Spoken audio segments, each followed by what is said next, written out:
Chinese Grand Prix, balapan penutup Asia sebelum kita ke Amerika dan juga Eropa.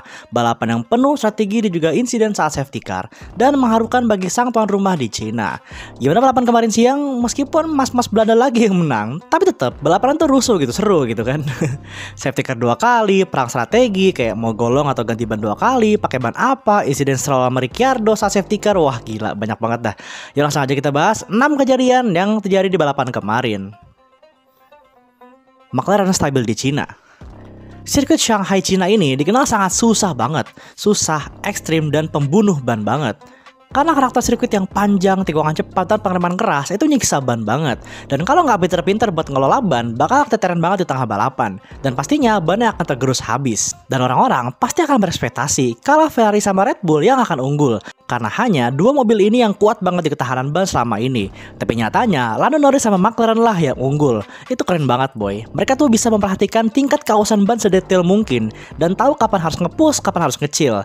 Mungkin mereka belajar kesalahan dari Jepang kali ya. Karena saat di Jepang, kawetan ban mereka tuh benar-benar tersyok-syok banget di sana. Lando nge-extend lebih lama menggunakan ban medium di awalnya dengan pace yang sangat stabil hingga pertengahan balapan. Dan saat pit ke hard, dia berhasil nyalip Perez di virtual safety car. Orang-orang pasti bilang ya bang itu mah nyalip beruntung itu, nyalip Pereznya pas VSC. Perez ngepit soalnya. Ya kalau beruntung kenapa Perez gak ngejar balik si Lando gitu kan? Ayo. Lando sama McLaren emang kuat guys pace hardnya. Masih jauh sih di belakang Max Verstappen. Tapi bisa dibilang McLaren ini kekuatannya lebih merata ketimbang Ferrari. Ferrari bisa juga kok kencang di semua track. Tapi kalau di track kayak gini atau yang ekstrim-ekstrim kayak gini, mereka tuh masih harus ada yang dibenahi. Upgrade akan datang ke semua tim. Kita tinggal lihat siapa yang paling the best nantinya.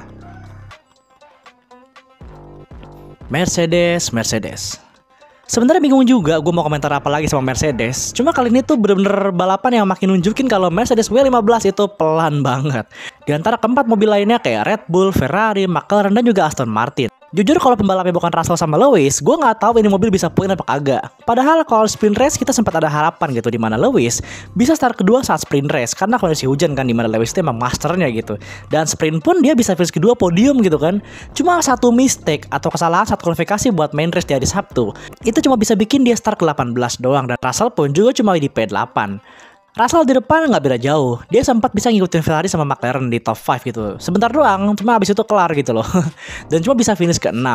Lewis bisa comeback dari ke 18 ke 9. Tapi gue nggak bisa marah cuy atas pencapaian ini. Karena menurut gue ini adalah maksimal yang bisa dicapai oleh Mercedes kemarin. Russell tuh jago loh hitungannya. Russell tuh bisa bawa W15 ke posisi ke 6 anjir. Dan Lewis bisa ke 9. Kayak yang awal gue bilang, kalau pembalapnya bukan mereka, gue nggak jamin ini mobil bisa tembus top 6. Atau bahkan poin gitu loh. Salut sih buat mereka.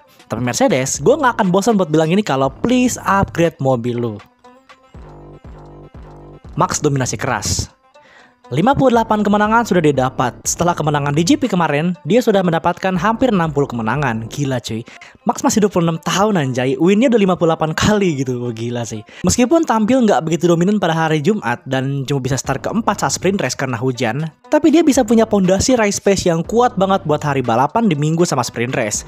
The real, kita nggak bisa ngeliat orang dari hari Jumat doang atau dari kualifikasi doang. Max ini tuh emang kuatnya di long run gitu atau balapan jangka panjang. Makanya dia bisa ngacir banget gitu. Bahkan Lando aja bisa ketinggalan 10 detik hanya dalam beberapa lap.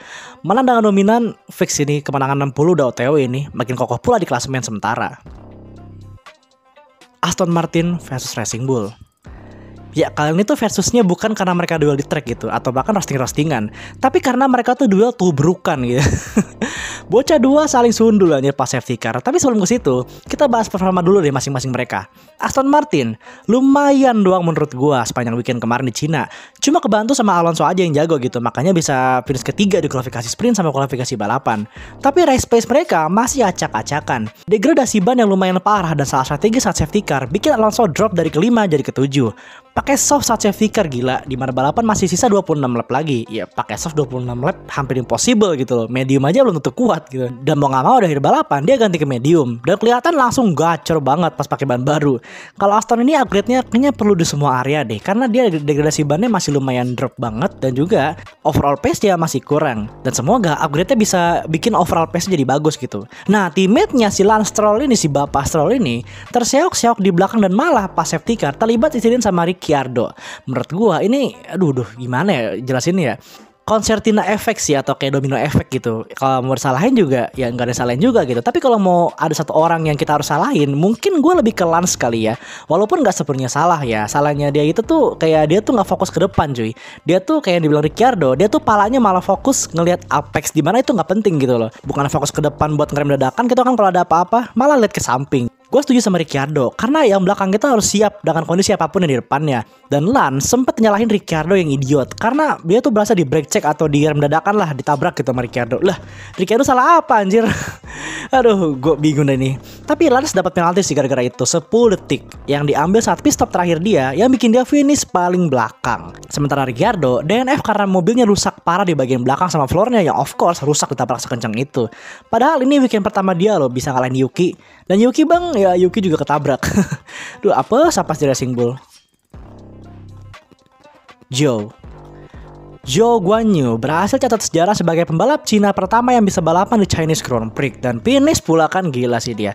Emang sih cuma finish ke-14, tapi mengingat kondisi tim dan juga mobil yang seadanya, ini udah pencapaian banget. Pencapaian ketika balapan di rumah itu adalah yang penting finish coy. Dan lu bisa lihat orang-orang bangga sama lo gitu di grandstand. Dan kita bisa lihat kemarin, fans gemuruh terus ketika lihat Zhou ngelewatin tribun saat di track. Gila sih. Dan fun fact-nya, Zhou itu dari debut di 2022, dia tuh nggak pernah atau jarang banget buat kesalahan. Dia tuh kalau DNF ya kalau nggak karena mobilnya, mesinnya atau ditabrak gitu loh. Dan dia sering juga kehilangan poin karena salah pit crew-nya, yang dimana Sauber itu kemarin pitnya lama sekali seperti biasa. Gila sih. Tapi semoga lebih baik Zhou besok balapannya, dan juga engine-nya ini, nih kick Sauber, pit stopnya benerin lah gitu loh, engine juga kencangin gitu loh. Tapi overall ya, semua tim tuh kemarin bener-bener buta data loh di Shanghai, karena mereka nggak balapan sejak tahun 2019 kan ya, ditambah regulasi baru gitu, bener-bener bikin pusing buat cari setup yang betul. Tapi itu semua menghasilkan balapan yang seru. Well done Zhou, well done.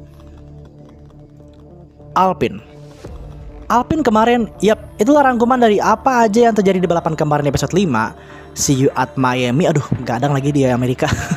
Thank you for watching. Jangan lupa subscribe.